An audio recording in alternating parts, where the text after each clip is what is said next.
In the Hunter Biden case, the prosecution is close to filing charges. According to those familiar with the case, prosecutors are close to making a decision on whether to charge President Biden's son Hunter with tax and gun-related offenses. This is the conclusion of a 4-year investigation that Republicans have attempted to use as proof the Biden family is corrupt. According to persons familiar with the situation who spoke on the condition of anonymity to discuss a pending criminal investigation, Biden's attorneys met with U.S. Attorney David Weiss of Delaware last week at Justice Department headquarters in central Washington to discuss the case. That kind of conference, where defense attorneys ask prosecutors to drop or decrease their clients' charges, usually takes place near the conclusion of an investigation. Weiss is nearing the conclusion of his decision-making process, according to the people with knowledge of the situation, although they did not provide a timeline. They issued a warning that the investigation has taken longer than some officials anticipated, frustrating some law enforcement officials, and that it may slow down once again before a decision is made. President Biden, whose re-election campaign just got underway, may be significantly impacted by any choice, which would also draw national attention to a touchy subject that advisors frequently find difficult to bring up with the president.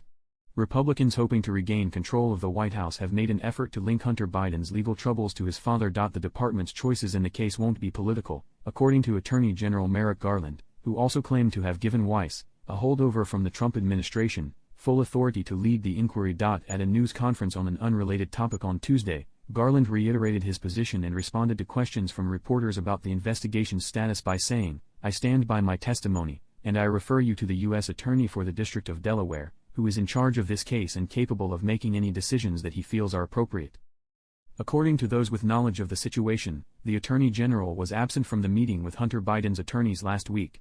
Both a spokesman for Weiss and a representative for Biden declined to comment. In December 2020, Biden claimed about himself that he had handled my affairs legally and appropriately.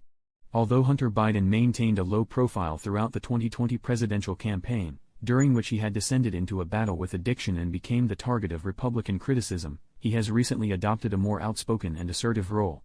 He has attended occasions with his father, including as the state dinner for French President Emmanuel Macron in the Kennedy Center honors, and he accompanied the president last month on a trip to Ireland, where their ancestors are from. In his autobiography, Beautiful Things, Hunter Biden describes in great detail his long battle with drug addiction, claiming that for parts of 2018 he used crack every 15 minutes.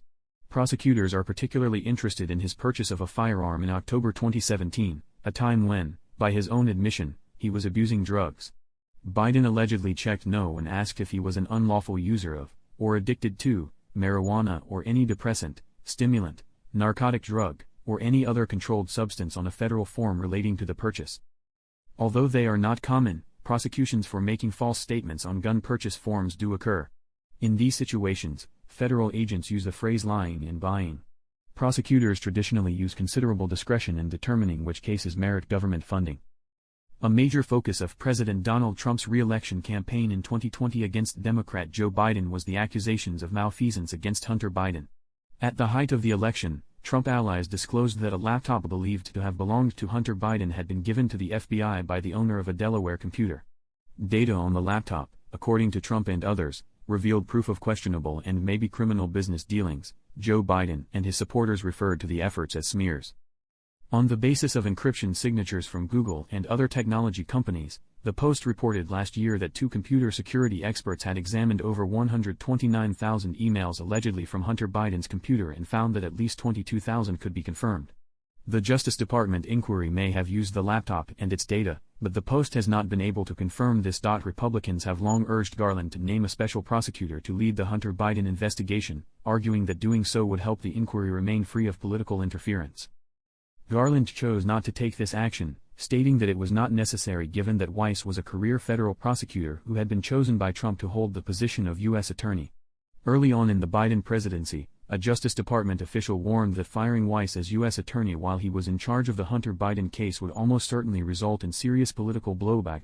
Republican calls for a special prosecutor only grew after Garland appointed one in November to oversee Justice Department inquiries into whether Trump handled classified material improperly at his Florida mansion, Mar-a-Lago, after becoming president, and whether he or his advisors broke the law by attempting to overturn the results of the 2020 election.